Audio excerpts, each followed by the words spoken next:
Hello dear students, आज के video में हम एक मोस्ट इम्पॉर्टेंट न्यूज़ डिस्कस करने वाले हैं जिसका आप लोग काफ़ी समय से इंतज़ार कर रहे थे। आज का वीडियो है कॉलेज खुलने के रिगार्डिंग और हम बहुत सारी इम्पॉर्टेंट चीज़ें यहाँ पर डिस्कस करेंगे जो आपके लिए काफ़ी हेल्पफुल होंगी कॉलेज खुलने के बाद। आज सुबह मैंने आपको अपनी कम्युनिटी पोस्ट के ज़रिए भी ये इन्फॉर्मेशन दी थी कि कल कैबिनेट की एक बैठक हुई है जिसमें मुख्यमंत्री जी ने फैसला लिया है कि 15 दिसंबर से सभी पॉलिटेक्निक कॉलेजेस खोले जाएंगे। आप लोग ज़रूर कम्युनिटी पोस्ट चेक कीजिएगा क्योंकि कई बार मेरे लिए व्यस्तता के चलते वीडियो बनाना पॉसिबल नहीं हो पाता है, तो मैं इम्पॉर्टेंट न्यूज़ कम्युनिटी में डाल देती हूँ ताकि आप लोगों को हेल्प मिल सके। तो इसी के क्रम में आज तकनीकी शिक्षा के जो डायरेक्टर सर हैं उन्होंने भी इस पर मोहर लगा दी है और ये कहा है कि 15 दिसंबर से कॉलेजेस खुल जाएंगे और कॉलेजेस में इसके रिगार्डिंग तैयारी शुरू हो गई है। अब आज के वीडियो में हम डिस्कस करेंगे क्या इंपॉर्टेंट चीज़ें होंगी आप लोगों के लिए कॉलेज खुलने पर, और एग्ज़ाम सिलेबस से रिलेटेड भी कुछ इंपॉर्टेंट चीज़ें मैं आप लोगों को बताऊँगी। क्योंकि आप जानते हैं कोरोना संक्रमण के दृष्टिगत बहुत सारे एहतियात बरते जाने हैं। ये डेफिनेटली आप लोगों को मास्क और सैनिटाइज़र का इस्तेमाल करना ज़रूरी होगा, सोशल डिस्टेंसिंग का पालन करना होगा और आपकी कॉलेज में जो सीटिंग कैपेसिटी है एक दिन में उसके केवल 50% स्टूडेंट्स को ही कॉलेज आने की इजाज़त होगी। तो ये देखते हुए ऐसा लगता है कि अल्टरनेट डेज़ में शायद 50% एक दिन और 50% एक दिन स्टूडेंट्स को कॉलेज में बुलाया जाएगा। इस बारे में जैसे ही गाइडलाइंस आएंगी तो मैं आप लोगों को डिटेल में वो इन्फॉर्मेशन दूंगी। देखिए, जब आप कॉलेज खुलेंगे और आप कॉलेज जाएंगे तो आपके लिए जो सबसे इम्पॉर्टेंट चीज़ें होंगी, पहली चीज़ होगी आपका एकोमोडेशन, आप कहाँ रहने वाले हैं, आपकी बुक्स, सिलेबस और तीसरी चीज़ कि आपको क्या यूनिफॉर्म वहाँ पर को पहननी है। तो अगर आप ऐसे कॉलेज में हैं जहाँ पर हॉस्टल फैसिलिटी अवेलेबल है तो कॉलेज खुलने के बाद आप कॉलेज में इस बात को लेकर एप्लीकेशन देंगे कि आप हॉस्टल में रहना चाहते हैं और अवेलेबिलिटी के हिसाब से आपको रूम्स अलॉट किए जाएंगे। अदरवाइज़ आप कॉलेज के नियर बाई कोई रूम ले सकते हैं। आप बुक्स लेना चाहते हैं, अगर मैंने अपने पिछले वीडियो में भी बहुत डिटेल में बुक्स, सिलेबस, एग्ज़ाम से रिलेटेड जानकारी दी है, मैं उसका लिंक नीचे डिस्क्रिप्शन बॉक्स में डाल रही हूँ। आप चाहें तो वो वीडियो देखिए, उससे आपको हेल्प मिलेगी।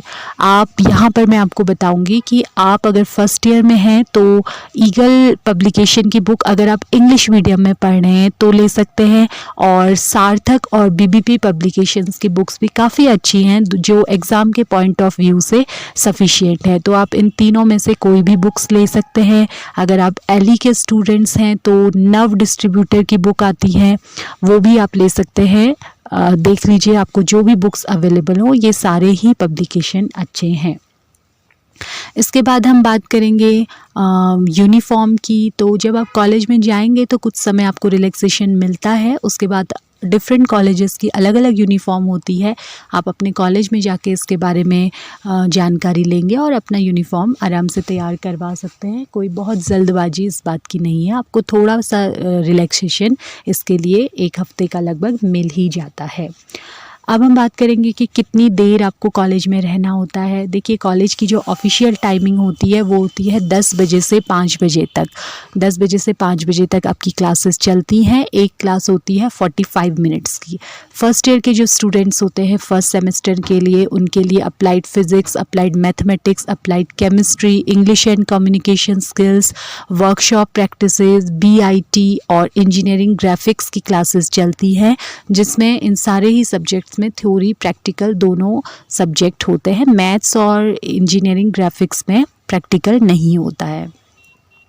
इसके अलावा आपको लंच ब्रेक मिलता है बीच में, जिसमें आप मेस में हैं अगर तो मेस से ले सकते हैं, अदरवाइज़ किसी नियर बाई कैंटीन से कुछ अपना रिफ़्रेशमेंट ले सकते हैं। अब हम बात करेंगे एग्ज़ाम की। देखिए, यहाँ पर सेमेस्टर वाइज सिस्टम होता है। हर 6 महीने में आपके सेमेस्टर एग्ज़ाम होते हैं। उससे पहले होते हैं आपके मिड टर्म एग्ज़ाम। कुल मिलाकर आपका सेशन 3 या 4 महीने में कंप्लीट हो जाता है, क्योंकि आप देख रहे हैं काफ़ी टाइम ऐसे ही जा चुका है। तो पॉसिबिलिटी है कि फरवरी या मार्च तक आपके सेमेस्टर एग्ज़ाम हो जाएंगे। तो उससे पहले आपके होते हैं मिड टर्म एग्ज़ाम और सब्जेक्ट वाइज क्लास टेस्ट आप लोगों के होते रहते हैं। आप लोगों को नोट्स बनाते होते हैं या नहीं, ये क्वेश्चंस भी मुझसे स्टूडेंट पूछते हैं। तो यहाँ पर नोट्स बनाने की कोई बाउंडेशन तो नहीं होती है जैसे आपका स्कूल में होता था, चेक करवानी होती थी कॉपी, लेकिन अगर आप नोट्स बनाएं तो वो आपके लिए बहुत बेनिफिशियल है। आपको अपने पर्सनल नोट्स ज़रूर बनाने चाहिए, टीचर्स उसे चेक नहीं करते हैं। हाँ, असाइनमेंट्स ज़रूर मांगे जाते हैं, टाइम पे असाइनमेंट्स दिए जाते हैं और उनके बेस पर आपको सेशनल एग्ज़ाम में सेशनल मार्क्स, इंटरनल मार्क्स दिए जाते हैं। मैंने सेशनल मार्क्स के बारे में पिछले वीडियो में भी बताया था। फर्स्ट सेमेस्टर में काफ़ी सारी चीज़ों पर बेस्ड सेशनल मार्क्स दिए जाते हैं, जिसमें आपके मिड टर्म एग्ज़ाम, आपके असाइनमेंट्स, क्लास टेस्ट के मार्क्स के साथ साथ को करिकुलर एक्टिविटीज़, स्पोर्ट्स एक्टिविटीज़ में आपका प्रेजेंटेशन और आप लोगों का डिसिप्लिन, अटेंडेंस, इन सारी चीज़ों पर भी मार्क्स दिए जाते हैं। तो आपके कॉलेजेस में कई तरह की को करिकुलर एक्टिविटीज़ होती रहती हैं, स्पोर्ट्स एक्टिविटीज़ होती हैं। आपको इन सारी एक्टिविटीज़ में ज़रूर पार्टिसिपेट करना चाहिए। इससे आपको अच्छे मार्क्स तो मिलेंगे ही, साथ ही आपका एक ऑल ओवर डेवलपमेंट होगा, जो आपका गोल होना चाहिए, अपने आप को ग्रो करना, अपने आप को डेवलप करना।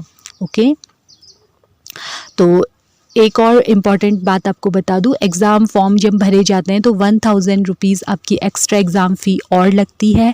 एग्ज़ाम में अगर फर्स्ट और सेकंड सेमेस्टर को मिलाकर, यानी कि एक साल में अगर आपकी 6 से ज़्यादा बैक आ जाती है, यानी आप पास नहीं हो पाते हैं उन सब्जेक्ट्स में, तो 6 से ज़्यादा होने पर आपकी ईयर बैक लग जाती है, आप फेल हो जाते हैं और आपको प्राइवेट स्टूडेंट के रूप में वो बैक्स क्लियर करके अगले साल रेगुलर स्टूडेंट में प्रवेश मिल सकता है। अगर आपकी बैक इससे कम है तो आप उन्हें अपने आने वाले सेमेस्टर के साथ कवर कर सकते हैं। इन सारी चीज़ों के अलावा जो स्टूडेंट्स स्कॉलरशिप के लिए अप्लाई कर रहे थे, 15 दिसंबर अभी तक लास्ट डेट है, लेकिन बहुत सारी दिक्कतें आ रही हैं, तो हो सकता है कि डेट बढ़ जाए। मैं कंफर्म नहीं कह सकती, लेकिन पॉसिबिलिटी लग रही है कि डेट बढ़ जाए। तो जैसे ही कॉलेजेस खुलेंगे आपकी बाकी सारी प्रॉब्लम्स का सोल्यूशन हो जाएगा, क्योंकि फिर आपको फ़ीस स्लिप और बोनाफाइड सर्टिफिकेट वगैरह सभी कुछ अपने कॉलेज से मिल जाएंगे। तो आप 15 तक का वेट कर सकते हैं। उससे पहले आप अपने कॉलेज में ज़रूर एक बार बात कीजिए, क्योंकि इसके लिए आपको कॉलेज एडमिनिस्ट्रेशन ही सही जानकारी दे सकता है, क्योंकि अलग अलग कॉलेजेस की अलग अलग पॉलिसी है। एक बहुत इंपॉर्टेंट बात मैं आप लोगों से इस वीडियो के ज़रिए कहना चाहूँगी, आप सभी लोगों ने अपने एडमिशन के टाइम पे एंटी रैगिंग एफिडेविट दिया होगा या फिर आगे आपसे लिया जाएगा। स्टूडेंट्स, आपको एंटी रैगिंग एफिडेविट में आप ये घोषणा करते हैं कि आप किसी भी तरह से रैगिंग में पार्टिसिपेट नहीं करेंगे और आपको इसे ज़रूर फॉलो करना है। आपको ना तो किसी तरह से किसी की रैगिंग लेनी है, और अगर आपसे किसी भी तरह से आपको इन्वॉल्व किया जा रहा है इन सारी चीज़ों में, तो आप इसकी कंप्लेंट अपने कॉलेज में कर सकते हैं। तो मैं चाहूँगी कि आप इसे ज़रूर स्ट्रिक्टली फॉलो करें। स्टूडेंट्स, मैं आप लोगों से एक और बात कहना चाहती हूँ कि आप डिप्लोमा करने जा रहे हैं, आप सिर्फ इसे एक ऑप्शन या फिर टाइम पास के तहत मत लीजिए। आप जा रहे हैं तो पूरे डेडिकेशन के साथ, फुल डेडिकेशन के साथ आप इस डिप्लोमा को कीजिए। अगर आप अपना डिप्लोमा अच्छी तरह से कंप्लीट करते हैं, आपके लिए गोल्डन अपॉर्चुनिटीज़ ओपन हो जाती हैं। आप अगर जूनियर इंजीनियर के रूम में काम करते हैं, एक बहुत अच्छी सैलरी के साथ साथ आपको एक अच्छा सोशल स्टैंडर्ड भी, आप अच्छी लाइफ जी सकते हैं। तो आप ज़रूर अपनी पढ़ाई अच्छी तरह कीजिए। इसके अलावा भी बहुत सारे मौके आपके सामने हैं, आप हायर स्टडी कर सकते हैं। मैंने अपने कुछ पिछले वीडियोज़ में डिप्लोमा के बाद करियर के बारे में बताया है।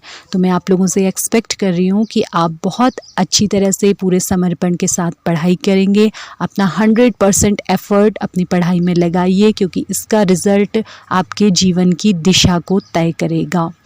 आगे मैं आप लोगों से एक और बात कहना चाहूँगी कि उत्तराखंड के पॉलिटेक्निक कॉलेजेस में अभी फैकल्टी लगभग सारे कॉलेजेस में कम है, इंफ्रास्ट्रक्चर उतना अच्छा नहीं है। हो सकता है आपने किसी नए कॉलेज में एडमिशन लिया है, वो किसी छोटी बिल्डिंग में, किराए की बिल्डिंग में फ़िलहाल चल रहा है। हो सकता है वहाँ पर फैकल्टी बहुत कम है। तो आपको प्रिपेयर रहना है हर चीज़ के लिए, और आपको ये समर्पण के साथ आपको ये लक्ष्य बनाकर चलना है कि आपको पढ़ाई करनी है और सेल्फ़ स्टडी के लिए भी प्रिपेयर रहना है। तो आपको कोई भी डाउट्स हो, कोई क्वेरी हो, आप मुझे कमेंट सेक्शन में लिख सकते हैं। आगे मैं आपको आपकी स्टडी में भी हेल्प करने की कोशिश करूंगी। प्रीवियस के ईयर्स के क्वेश्चन पेपर्स भी आपको अवेलेबल कराऊंगी और बहुत जल्दी हम कोई ऐसा प्लेटफॉर्म लाने की कोशिश करेंगे जहां पर हम सब लोग एक्टिवली एक दूसरे से डिस्कस कर सकें। तो आप लोग इसके रिगार्डिंग मुझे अपने सजेशन दे सकते हैं। मिलेंगे नेक्स्ट वीडियो में। Thanks for watching the video.